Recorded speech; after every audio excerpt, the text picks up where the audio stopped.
We are joined by Patrick Johnson, Ed Willis. I'm Paul Chapman. We're here to talk a little Canucks, and we're kind of hoping this video goes viral. Oh man, Too soon. Yeah. All right.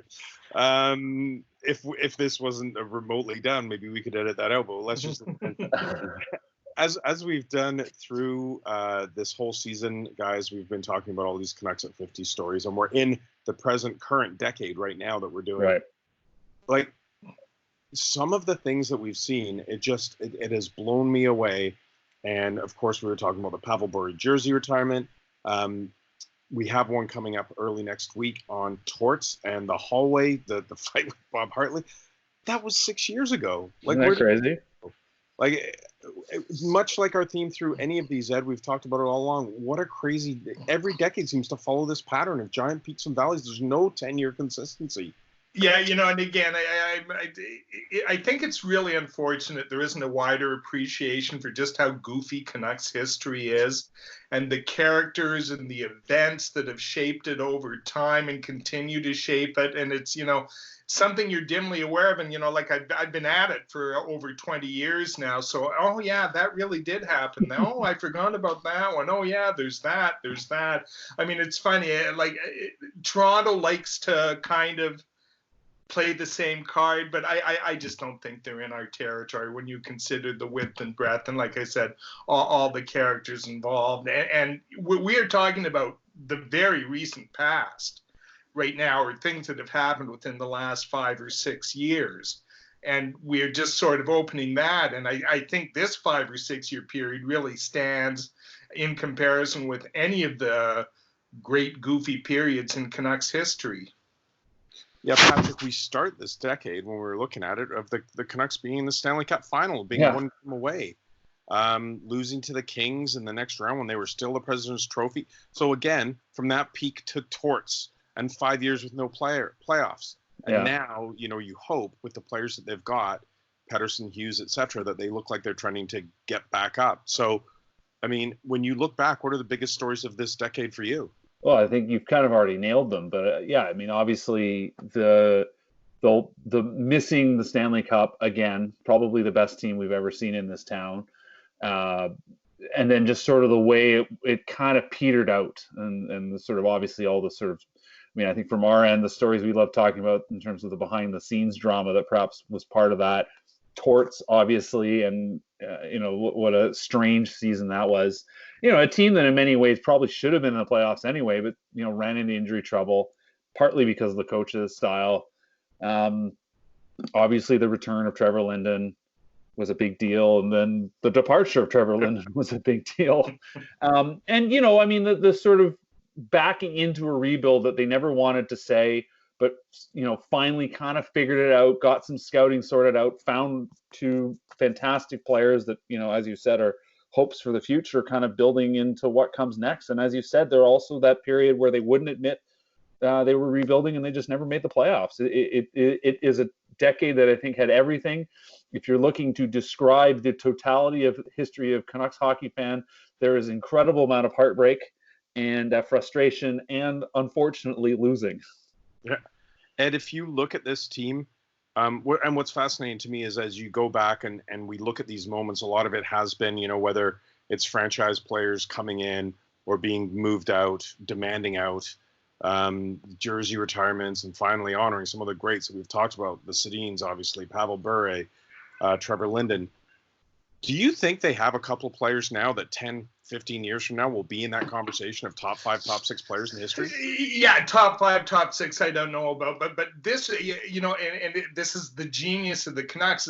I don't think they've ever had a period in their history like where they've entered now. Like, they've had good young players and they've had good young cores, but I don't think they've ever had two building blocks like they have. And you think of the Sedins, who are kind of the gold standard for all Canucks, right? Well, geez, it took them 5-6 years before they were really impactful players, to the extent that really Pettersson and Hughes are now, and a decent supporting cast on all of that. So I think that's why the future, when and if it ever arrives, is going to be so fascinating to track this team and how it evolves over the next couple of years, because like I said, and you can add a couple of other players into the mix there, but I'm not sure if you've ever had in Canucks history a group like this where you're talking about, a called potentially back-to-back Calder Trophy winners, and then you can throw in Brock, yada, yada, yada. So again, a really, really interesting moment in Canucks history. I think it's about Hughes as much as anything, because I mean, Ed, we've seen a lot of very good centers come through this town, and you wrote about one who maybe didn't make it this week in Cody Hodgson, but you look at the Sedins, you go all the way back, you look at Trevor Linden, if you wanted to count him as a center, he wasn't always a center, but he played in the middle often. You go way back, talk about Patrick Sundstrom, you go further back, you talk about the guys in the 70s. There's always been these very good centers. Now Pettersson clearly isn't, I think, already in the upper echelon of that, but Quinn Hughes clearly already is in the discussion for best Canucks defenseman of all time. And I know that's a topic that's near and dear to Paul's heart, because, there have been some very good defensemen in this town. And you think back to the team, the West Coast Express era, and there were some very good defensemen on that team. But again, because that team never really went anywhere, we never talk about it. But Hughes still, just the way he changes the game, the way he's changed this way we conceive of this team, I think just totally stands out right now and puts him in that comparison already with other players from Canucks past. Yeah, I think, if you were to make the argument for any other player, not even finish their first season to be an all-time Canucks great, people would just say you're jumping the gun. Yeah. But I think with Hughes, the funny thing is no one's saying, no, you're wrong. He's not going to be, unless we get a catastrophic injury. Yeah. Even if he hits the low ceiling for him, he's going to be the best Canucks defenseman in history, I believe. That says a lot about their history as much as it does about him, though. But yeah. You think of who's the best defenseman in Canucks history? Invariably, people point to Mattias Solin. Great player, good guy, all the rest of it. But let's be honest here. On a good team, he should be your number two. Yeah. Right? They have never had. I don't know this for a fact, but I'm not sure I'm pretty sure they haven't had a defenseman who is a Norris Trophy finalist in 50 years. I'm not sure if they've I'm pretty sure they haven't come particularly close either. So, yeah, you're right about that. But, it's not just them. There's a whole other kind of level of players around them. This isn't a two-man show. So they've, it took them a while to get there. But they have done the rebuilding thing kind of right. A lot of missteps along the way, a lot of bad messaging, a lot of miscalculations. But, I kind of think they're there or pretty close to it right now.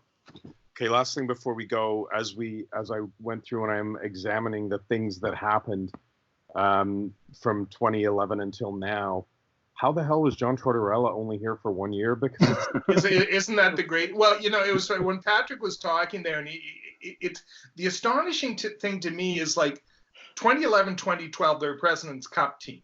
And if Daniel Sedin doesn't get injured, I'm not sure if they don't make another run at it. So you're talking about a 2-year period, right?